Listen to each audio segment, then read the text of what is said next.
Welcome back ji. We are proceeding towards the final session now.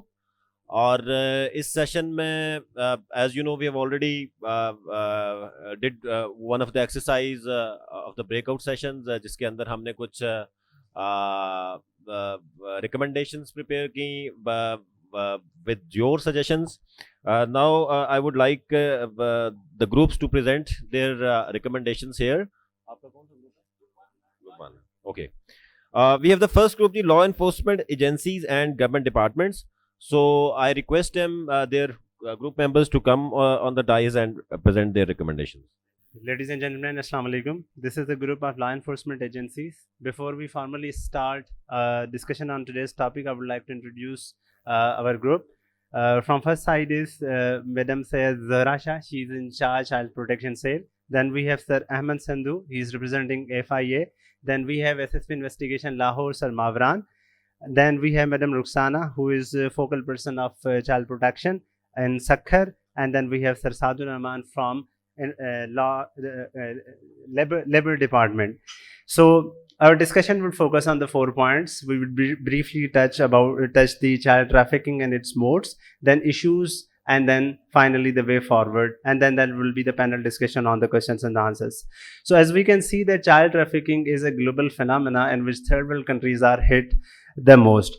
Pakistan is the third world country which is not only the source but also the transit as well as the destination point of the child trafficking and the child labor. So we can see the multiple forms of child trafficking and exploitation in Pakistan, which include but are not limited to bonded or domestic labor, beggary, forced prostitution, camel jockey sports, that's its external dimension, organ transplant, participation in the armed conflict, as we have seen that BLA, ISIS and TTP has the child soldiers, and then organized criminal groups, and last but not the least the usage in pornography as well as the drug trafficking.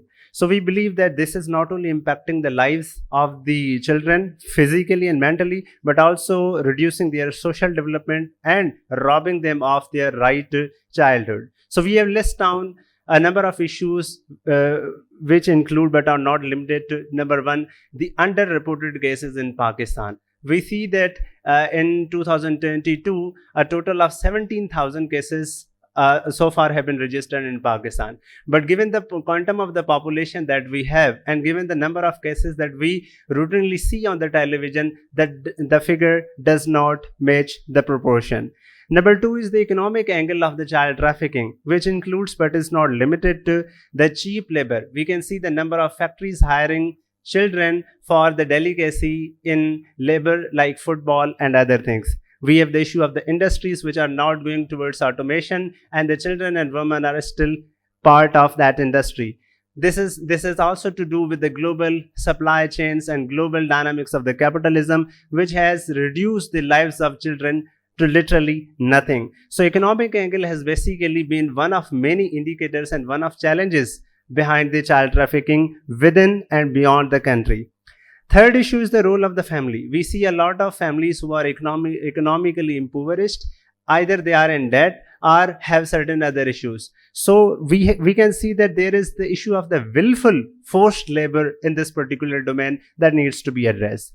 Fourth angle is the angle of the crime. We believe that child trafficking is a crime, and crime has multiple layers. Number one layer is the victims. We have identified that the victims are not only male but also the female. Then the perpetrators. We see that the traffickers have got the economic interest in this because they are going to benefit from the number of children they sell, the number of children they buy, and the number of the children they pass through the transit route, and they gain a lot of benefit from this crime money. Then we need to understand the issue of the time, because crime happens at a particular time. And last but not the least is the geography. We see that certain areas are the child trafficking hotspots which need to be identified, monitored, and then investigated. Point number 5 is the role of the government officials. We believe that there are no NGOs or civil societies that is basically monitoring the borders. So the government officials who are supervising the borders are either unaware or involved in this particular thing. So we need to address this particular issue. Last but not the least is the online pornography. Besides this, from the perspective of the police, we have the issues in the investigation and the prosecution of the child traffickers as well. So coming towards solution, we have divided solutions in 3 domains. Number 1 is the domain of the FIA, number 2 is labor, and number 3 is the police. From the perspective of the FIA, we must start working. Number 1 solution is the preparation of the data. Unless we have any type of data, I think any requisite work on this issue would remain just limited to the conferences. Second issue is the cybercrime dimension. We see a lot of cases of the child pornography in which trafficked children are exploited. So we need to strengthen this particular cell, cybercrime cell, both in terms of resources as well as improving its capacity for prosecution and investigation. Then we need to address the flow of funds or the money laundering. As I told you earlier, that these traffickers basically get a lot of money. So we need to understand from where this money comes and from where this money is basically concluded. So we can also make referral cases from the perspective of the police. From the angle of the labor department, we need to have the close coordination of labor department with other departments, which include police, FIA, and all other stakeholders that we have. Then we have DVCs, district vigilant committees, which should be effectively utilized. From the perspective of the police, we must ensure that the target offenders are put behind bars. In discussion, I named a movie in which an officer asked his subordinate officer, why the crime is rising. So the answer from that officer is, sir, round up usual suspects. So we need to round up these people who have been frequently involved in this particular trade. Second is, from police angle, is identifying geography, monitoring that route, and the choke points from which these traffickers can be intercepted. We need to evolve our investigative process, because we see that IOs hardly have interest in such cases, or even if they have interested, they are marred of any resources. Prosecution department also has to play a larger role in this. Last but not the least is that police is the first responder to this particular crime. So we need to be very compassionate whenever we come across any person, any child who has been trafficked. Recently in Quetta, I came across a child who was to be trafficked from Quetta to Iran and then to other countries. His father came to us and he spoke to us in the language of Pablo Neruda.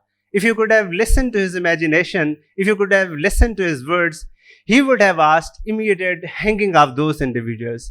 Before leaving police station, he said that in the words of Pablo Neruda, सुनो तुम अदालत पे जाने से पहले, सुनो तुम सफारत पे जाने से पहले, दिखाओ हमें अपने अमाल नामे, कयामत के दिन और खुदा पर न छोड़ो, खुदा से ये लोग डरते नहीं हैं, इसी चौक पे खून बहता रहा है, इसी चौक पे जालिमों को पकड़कर सजा दो. Thank you.